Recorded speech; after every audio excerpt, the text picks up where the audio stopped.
L'univers n'a pas toujours été tel que nous le connaissons aujourd'hui.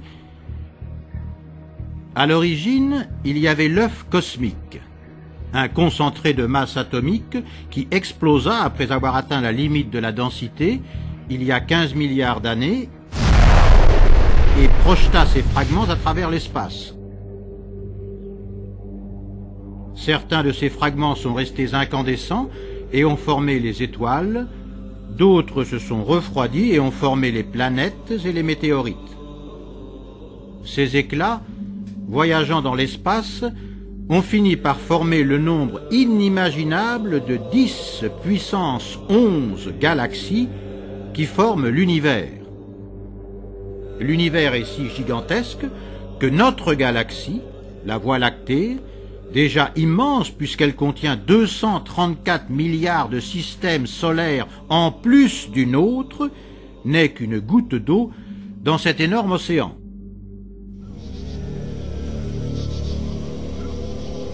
Il y a environ 5 milliards d'années, dans un agglomérat de météorites errantes dans l'espace, la présence de radiations ultraviolettes permet l'apparition des glucides, molécules essentielles pour les fonctions reproductives. Quand ces météorites et leurs glucides entrent en collision avec des planètes où le carbone et l'eau liquide sont déjà présents, la vie apparaît. C'est ainsi que des formes de vie naissent sur certaines planètes de la Voie lactée et probablement sur d'innombrables planètes d'autres galaxies.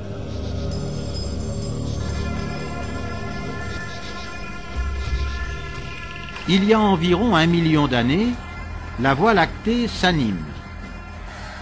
Des êtres semblables aux humains, mais mesurant 2 fois leur taille, les belliqueux Anunnaki, qui prédominent sur une planète orbitant autour de l'étoile Némésis, acquièrent une technologie si avancée qu'ils peuvent explorer l'espace.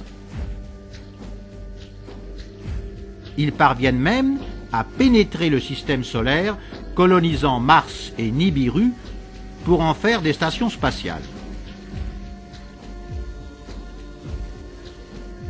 Nibiru est une planète qui met 3600 ans pour effectuer son parcours autour du Soleil. Au commencement, lorsqu'elle fut attirée par les forces gravitationnelles de notre système solaire, Nibiru entra en collision avec la planète Tiamat et la cassa en deux, générant la Terre et la Lune. Son orbite s'est maintenant stabilisée, mais dans le passé, à chaque fois que Nibiru s'approchait de la Terre, elle causait un désastre. Ces passages successifs provoquèrent les glaciations, la fossilisation de forêts entières et la disparition d'animaux énormes tels que les dinosaures.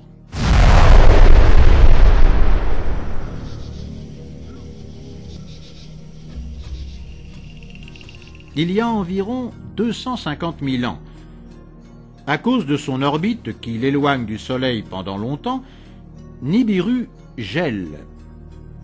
Pour la réchauffer, les colonisateurs Anunnaki créent un effet de serre en ébulisant uranium, hélium et or dans son atmosphère.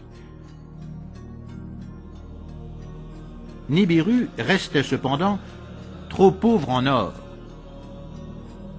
L'occasion pour en obtenir davantage se présente quand le roi Anunnaki, Alalu, destitué de Nibiru et réfugié sur la Terre, découvre qu'il y a de l'or en abondance sur cette planète. L'inscription suivante, se trouvant sur une tablette sumérienne, en témoigne. Sur la grande montagne de Mars, ils ont sculpté avec les rayons l'image d'Alalu. Que son visage regarde pour toujours vers Nibiru, où il a régné, et vers la terre, où il a découvert l'or.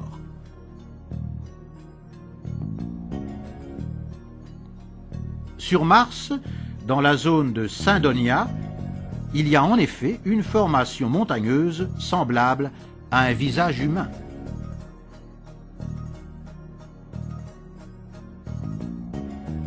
Les Sumériens sont fiables. Il y a 5000 ans, ils représentaient déjà toutes les planètes de notre système solaire, y compris Uranus, Neptune et Pluton, qui pourtant furent découvertes il y a peu de temps. Ce n'est pas un hasard si le premier salut incisé sur le disque qui a accompagné en 1977 les sondes américaines Voyageur lancées dans l'espace pour contacter d'éventuelles civilisations extraterrestres était en langue sumérienne.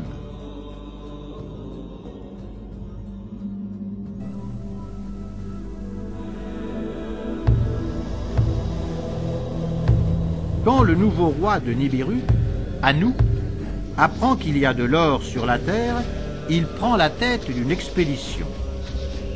Accompagné par ses fils, Enki et Enlil, par d'autres membres de la famille royale et plusieurs centaines de scientifiques et de militaires, Anu débarque au sud de la Mésopotamie, où il établit Eridu, qui veut dire « maison loin de la maison ». Les tablettes sumériennes citent les Anunnaki comme étant ceux qui sont venus des cieux sur terre. Elles racontent que Anu confine Alalu sur Mars et que les Anunnaki commencent la construction des établissements nécessaires à la mission. Ayant besoin d'eau et de glucides, ils créent l'Éden, champ d'agriculture et d'élevage. Puis, en explorant la terre entière, ils découvrent d'abondants gisements d'or au sud de l'Afrique.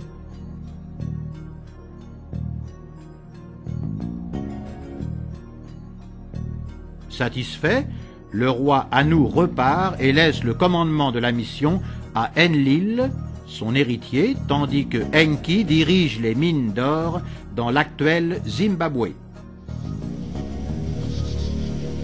Mais les explorateurs Anunnaki, utilisés pour la dure tâche des excavations d'or, refusent bientôt de travailler. Dans la Bible, écrite des millénaires plus tard et qui reprend les récits sumériens, les Anunnaki sont appelés Elohim et cette rébellion est représentée par les anges désobéissant aux ordres de Dieu. En ce temps-là, des troupeaux d'Homo erectus vivent au sud de l'Afrique. En les observant, Enki réalise que ces primates sont adaptés à creuser la terre. Il capture donc une femelle erectus et l'amène à Enlil, chef de la mission. Celui-ci donne l'autorisation d'effectuer des expérimentations et le groupe médical Anunnaki manipule génétiquement un ovule de cette femelle, le greffant à l'ADN de Niursag, épouse de Enki. C'est ainsi qu'il y a environ 200 000 ans naît un hybride stérile, mâle, fort physiquement et intelligent. Les Anunnaki l'appellent Lulu et en clonent 1 millier qu'ils transportent en grande partie en Afrique.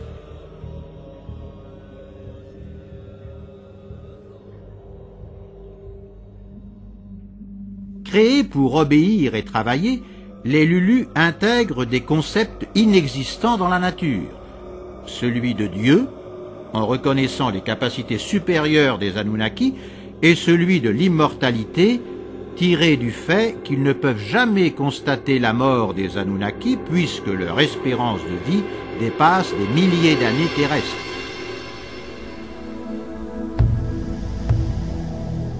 Excité et amusé par cette expérimentation, Enlil ordonne à ses médecins de réaliser de nouveaux êtres en mélangeant l'ADN du Lulu à celui d'autres animaux.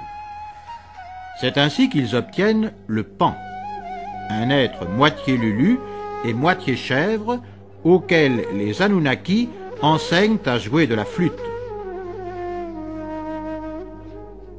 D'une jument naît le centaure, moitié Lulu et moitié cheval, auxquels ils enseignent l'usage de l'arc. Puis ils créent toutes les créatures animalesques décrites dans les mythologies.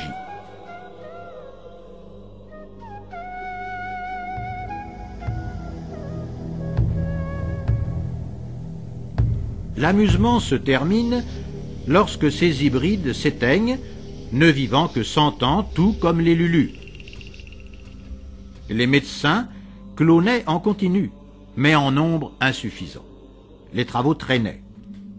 Enki comprit alors qu'il fallait un Lulu fertile, apte à procréer, sans plus passer par les laboratoires.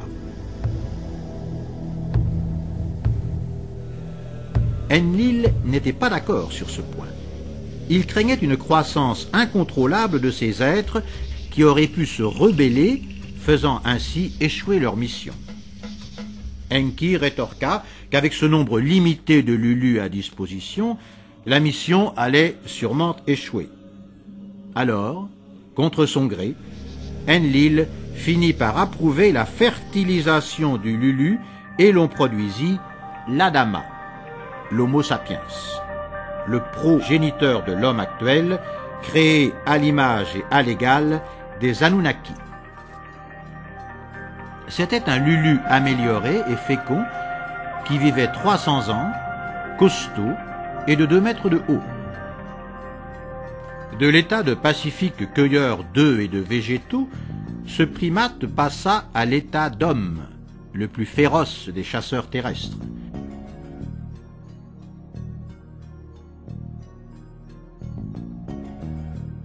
Cette idée que l'Adama puisse être dangereux divisait encore les Anunnaki. Enlil était soutenu par la famille royale et les militaires qui voulaient tous éliminer les Adamas en faveur des Lulus plus contrôlables. Enki, appuyé par les scientifiques, considérait que les Adamas, bien instruits, étaient une ressource importante pour les Anunnaki et que dans le futur, ce serait à ces êtres humains qu'il reviendrait de gouverner la Terre. Les Adamas vont donc succéder aux Lulus dans l'Éden pour le travail des champs et une grande partie sera transportée au Zimbabwe dans les mines d'or.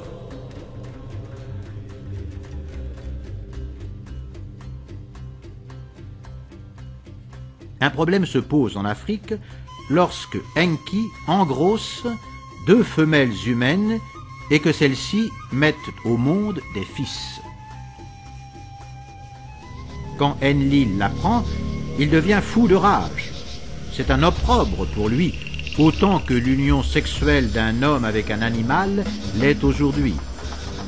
Il accuse les femelles humaines de péché originel et, ne souhaitant pas que ce problème surgisse à Eridu, il ordonne de chasser les êtres humains de l'Éden. Dans la Bible, c'est le renvoi du paradis terrestre.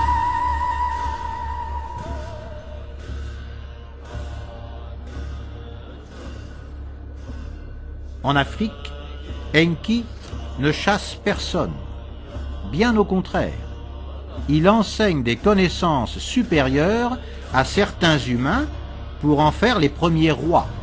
Le reste des hommes, eux, doivent creuser.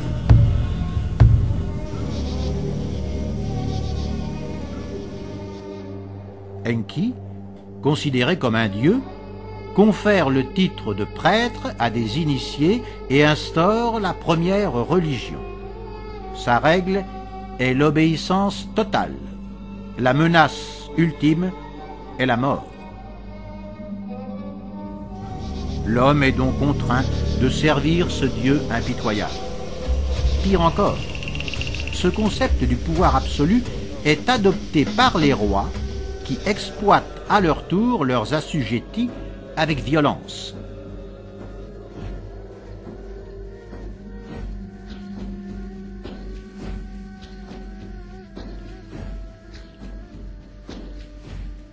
Il y a environ 100 000 ans, le roi Anu meurt. Enlil n'a pas de temps à perdre s'il veut conserver le trône. Les Anunnaki sont sans scrupules et les prétendants ne manquent pas. Il déclare donc la fin de la mission. Sa priorité est désormais que tous se retournent sur Nibiru pour défendre son trône.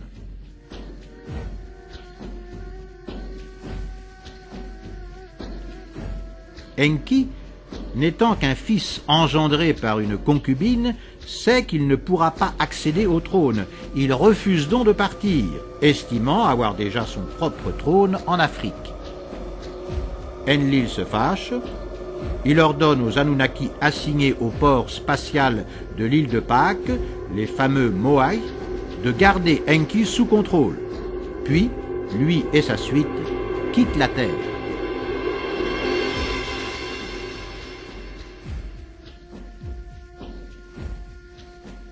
Enki, ne sachant pas quoi faire de tout cet or abandonné, le donne en cadeau aux hommes les plus fidèles.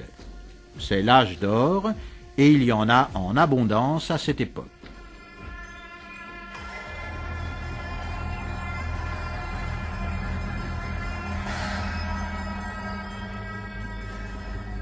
Il y a environ 50 000 ans, Enki et sa cour quittent le Zimbabwe pour Eridu. Eux se déplacent à bord de leurs machines volantes et sont suivis sur Terre par les rois les plus fidèles et leur peuple.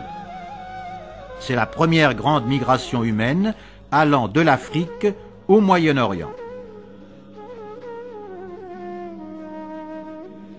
En remerciement, Enki donne à toute fille de roi l'un de ses fils comme époux, et de ces unions naissent des mortels exceptionnels, les dieux héros.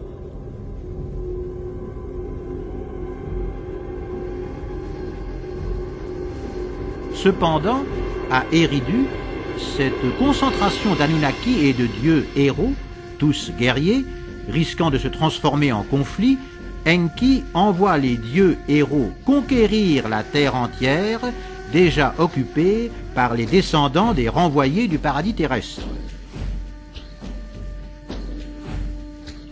Les dieux héros partent donc, et certains vont occuper l'Égypte et la Palestine. D'autres envahissent le continent européen et éliminent les hommes de Néandertal. D'autres s'établissent à Malte et en Sardaigne en faisant des cités-écoles pour initier.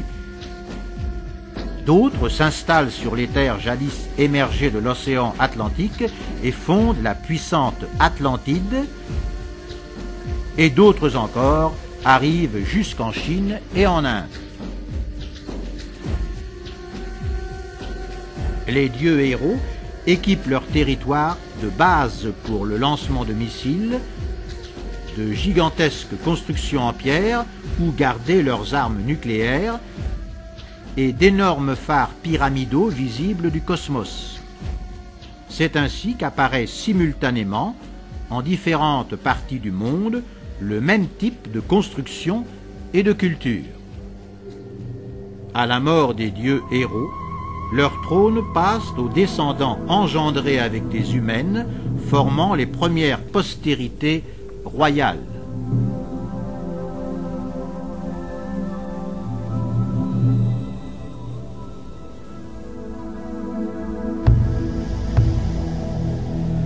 Il y a environ 12 000 ans, la flotte spatiale de Enlil, devenu roi de Nibiru, revient sur la Terre pour éliminer ces êtres humains qu'il avait, contre son gré, autorisés à voir le jour.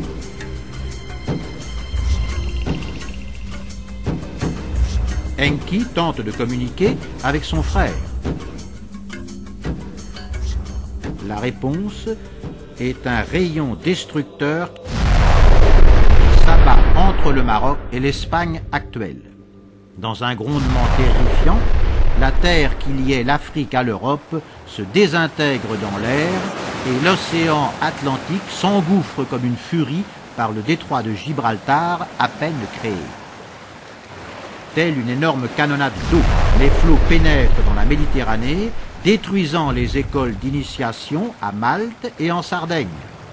Ils submergent l'Italie, la séparant de la Tunisie, ils inondent la plaine grecque, y créant des îles puis pénètre entre la Bulgarie et la Turquie pour former la mer Noire. Enfin, des vagues, hautes de 100 mètres, se dirigent vers Eridu, balayant tout sur leur passage.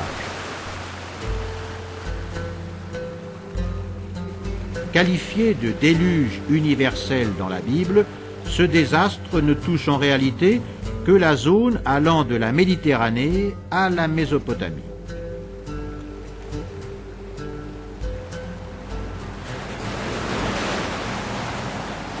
Enki avertit le roi Ziusudra, le Noé biblique, qui construit une grande barque où il se réfugie avec sa famille et ses animaux.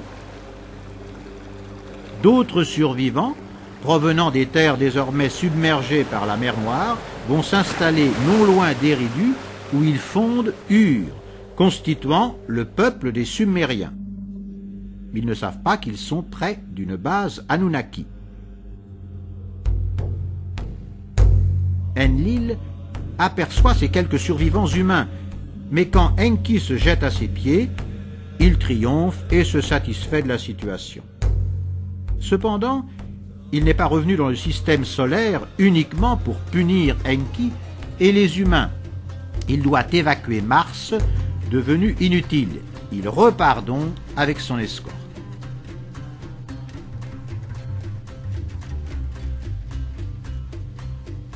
Entre-temps, l'arche s'est enlisée dans l'actuelle Arménie.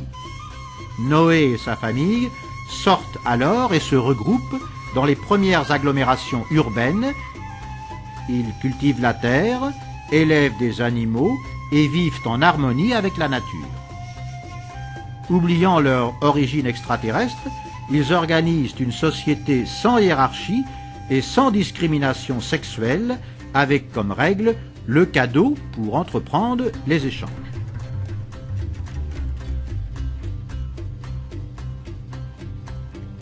En Mésopotamie, les Sumériens découvrent leurs voisins Anunnaki et les adorent comme des dieux.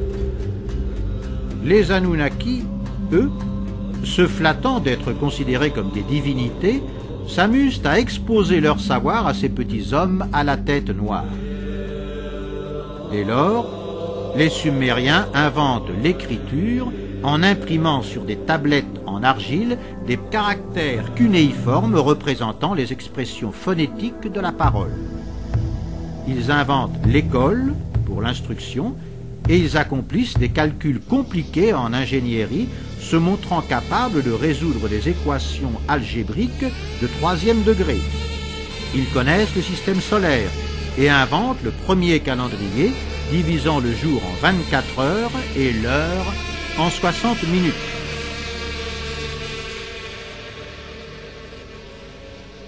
De leur côté, les Anunnaki ambitionnent de se partager la terre. Le fils de Enki, Marduk, soumet les gens de la Tunisie jusqu'au Soudan et constitue le peuple des Égyptiens. Son domaine comprend les pyramides, jadis construites par les dieux héros, tout comme le Sphinx, un énorme lion en pierre que Marduk fait modifier pour lui donner le visage de son fils Nabu. Mais Marduk est bientôt chassé d'Égypte et revient en Mésopotamie où il bâtit Babylone.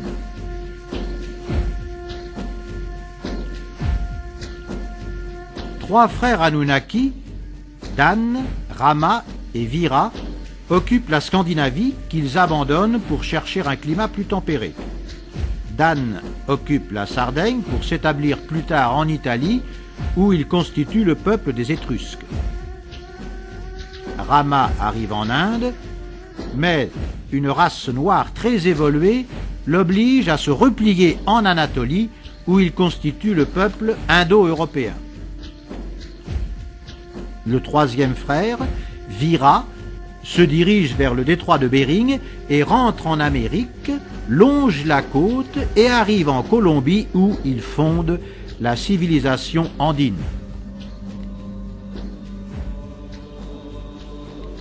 L'Anunnaki Huang, appelé l'empereur jaune, occupe la plaine de Pékin et envahit les peuples voisins, établissant l'ancienne Chine.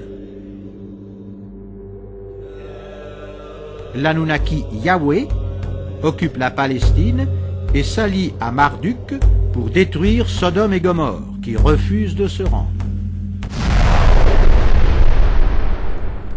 Les murs vitrifiés de ces villes affichent encore une radioactivité typique des explosions nucléaires. Yahvé avait un ami humain, Abraham, et cette amitié les amène à un pacte d'alliance. Yahvé promet à Abraham et à sa progéniture qu'il leur donnera le pays de Canaan. En contrepartie, Abraham jure de rendre un culte à Yahvé en tant que Dieu unique et de se faire circoncire, lui et ses enfants mâles, pour se distinguer des hommes des autres factions. Dans le récit biblique, l'un des fils d'Abraham, Ismaël, est l'ancêtre des tribus islamiques, tandis que le petit-fils d'Abraham, Jacob, est l'ancêtre des tribus d'Israël.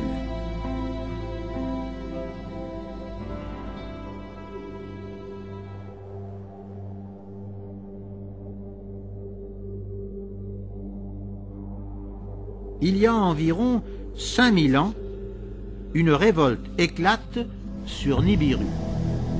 Enlil est sur Mars et la quitte de si mauvaise humeur qu'il arrive sur Nibiru et commet tant d'iniquités que sa propre famille royale le contraint à l'exil.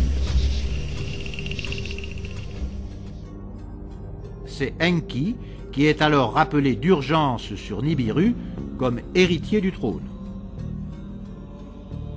Lui, qui souhaite laisser aux hommes la gestion de la terre, appâte les Anunnaki répartis dans le monde en leur promettant que s'ils le suivent, il partagera avec eux le pouvoir sur Nibiru. C'est ainsi qu'il y a environ 5000 ans, les Anunnaki abandonnent la terre.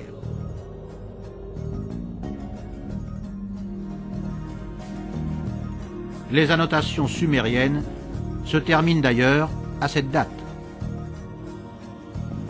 À cette même date, la préhistoire s'achève et l'histoire débute. Pourtant, en 1939, à Ninive, si nous n'avions pas découvert ces milliers de tablettes sumériennes qui citent nos ancêtres comme étant le produit d'une manipulation génétique entre un primate et un extraterrestre, nous n'aurions pas su grand-chose sur l'origine de la race humaine.